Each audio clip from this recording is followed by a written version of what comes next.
Hello friend, welcome back to Shiksha with Shalini.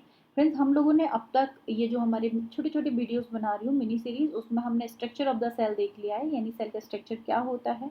उसके बाद हमने देखा था नाभिक के बारे में। नाभिक के बाद हमने देखा था राइबोसोम्स के बारे में, और आज हम देखने वाले हैं एंडोप्लाज्मिक रेक्टिकुलम के बारे में है। ये कट टू कट आपको फैक्ट्स बताएगा, एक्सप्लेनेशन बताएंगे वीडियोस, तो आप इनको देख लें। और जो भी वीडियो देख रहे हैं उससे पहले की वीडियो आप अगर देख लेंगे तो आपको ये समझने में काफ़ी आसानी हो जाएगी। और ये साइंस का सब्जेक्ट जो ज़्यादातर लोगों को एक फोबिया लगता है, ऐसा बिल्कुल नहीं लगेगा, बहुत ही आसानी के साथ इनको समझ लेंगे। तो आज का टॉपिक हम स्टार्ट करते हैं ईआर यानी एंडोप्लाज्मिक रेक्टिकुलम। इसकी फुल फॉर्म है ईआर की, एंडोप्लाज्मिक रेक्टिकुलम। ठीक है, अब ये होता क्या है, सबसे पहले हम एक बार डायग्राम में देख लेते हैं कि ये एंडोप्लाज्मिक रेक्टिकुलम क्या है। तो आप यहाँ देख सकते हैं कि ये पर्पल कलर का हमको यहाँ पे स्ट्रक्चर दिखाई दे रहा है। ये पर्पल कलर का स्ट्रक्चर जो है वो है हमारा नाभिक। ठीक है, और इस पर्पल कलर के स्ट्रक्चर के जस्ट बाद आप एक ब्लू कलर का स्ट्रक्चर यहाँ पे देख सकते हैं। ये ब्लू कलर का, लाइट ब्लू कलर का ये वाला, ठीक है, यहाँ तक फैला हुआ है।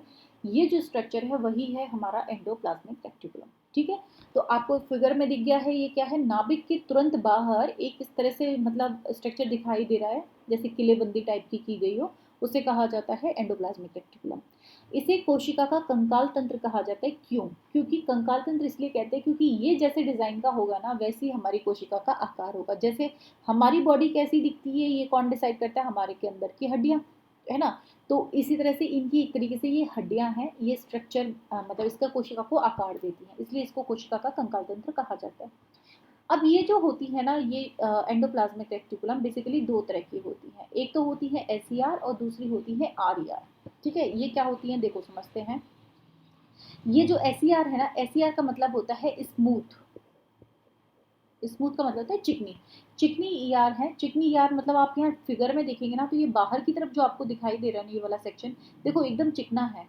चिकना से मतलब क्या है, जो अंदर वाला सेक्शन है ना, वहाँ आपको डॉट्स दिखाई दे रहे हैं। ये देखो आपको ब्लैक ब्लैक छोटे छोटे डॉट्स दिखाई दे रहे हैं, जबकि बाहर वाले पे ऐसे कोई डॉट है नहीं। ठीक है, और ये आर का मतलब होता है रफ। ठीक है, रफ का मतलब है ये खुरदरी होती है, ये चिकनी होती है और ये खुरदरी होती है। ये बाहर की तरफ होती है, कहाँ पे? बाहर की तरफ होती है, और ये अंदर की तरफ होती है। अब इसका कारण समझिए, ये चिकनी और वो कैसी होती है। सपोज करते हैं ये हमारी कोशिका है, और ये कोशिका के अंदर हमारा केंद्रक है। ठीक है, केंद्रक के बाहर हमने ये वो बना दिए, क्या बना दिए? ईआर बना दिए। ठीक है, ये ईआर बना दिए मैंने खूब सारे, ये ईआर बना दिया। अब मैं यूं कह रही हूँ कि आपने लास्ट वीडियो में देखा था कि इसमें से नाभिक में से निकल निकल के बाहर कौन आते हैं? इनके छेदों में से राइबोसोम्स। राइबोसोम्स निकल निकल के बाहर आते हैं। बाहर आते हैं ना, तो वो यहाँ चिपक जाते हैं। किस पे चिपक जाते हैं? ईआर पे चिपक जाते हैं। तो जब वो ईआर पे चिपकेंगे तो वो अंदर की तरफ ही चिपकेंगे ना, यहाँ पे अंदर की तरफ चिपक जाते हैं, जबकि बाहर की तरफ वो नहीं जाते, वो अंदर यहीं चिपक जाते हैं नाभिक के पास। तो अंदर वाला जो ईआर होता है, जो कि नाभिक के पास में होता है, वो तो होता है आरईआर, क्योंकि उसमें क्या चिपके होते हैं? राइबोसोम। और जो एसईआर होता है वो आउटर साइड में होता है, बाहर की तरफ होता है, उसमें राइबोसोम्स नहीं होते। इतनी बात समझ आ गई ना।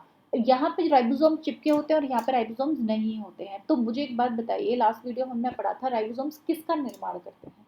राइबोसोम्स निर्माण करते हैं प्रोटीन का। तो मैं यूं कह दूं कि जो आरईआर होता है ना, वहां पर प्रोटीन के निर्माण का कार्य किया जाता है। किसके द्वारा? राइबोसोम्स के द्वारा। यानी rough endoplasmic reticulum is the site for the protein construction.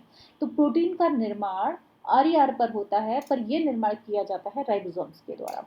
जबकि एसईआर जो होते हैं, एसईआर पर लिपिड लिपिड लिपिड यानी हम बसा कह सकते हैं, उसका निर्माण होता है। ठीक है, तो स्मूथ एंडोप्लाज्मिक रेक्टिकुलम पर लिपिड का और आरईआर पर प्रोटीन का निर्माण होता है। आरईआर पर राइबोसोम चिपके होते हैं। ये नाभिक के पास होता है। किसके पास में होता है? नाभिक के पास होता है, और ये नाभिक से दूर होता है थोड़ा सा, और इसे कंकाल तंत्र कहा जाता है। तो आई थिंक इतनी इन्फॉर्मेशन काफ़ी है ईआर के लिए, जो हमारे एग्जाम से रिलेटेड है। इससे ज़्यादा एग्जाम में कुछ नहीं पूछा जाएगा। आपको ये वीडियो कैसी लगी, और अगर आपके पास ईआर से रिलेटेड कोई और फैक्ट है तो आप कमेंट सेक्शन में ज़रूर बताइएगा। आपको ये वीडियो कैसे लग रहे हैं कमेंट ज़रूर कीजिएगा। ज़्यादा से ज़्यादा लोगों तक वीडियो पहुंचाइए, फ़ायदा होगा। और जब ज़्यादा लोग इस वीडियो को देखेंगे, लाइक करेंगे, तो मुझे भी मोटिवेशन मिलेगा, मुझे खुशी मिलेगी। तो मैं आप लोगों के लिए बहुत सारे वीडियोज़ बनाऊँगी। Thank you so much. पढ़ते रहिए, खुश रहिए।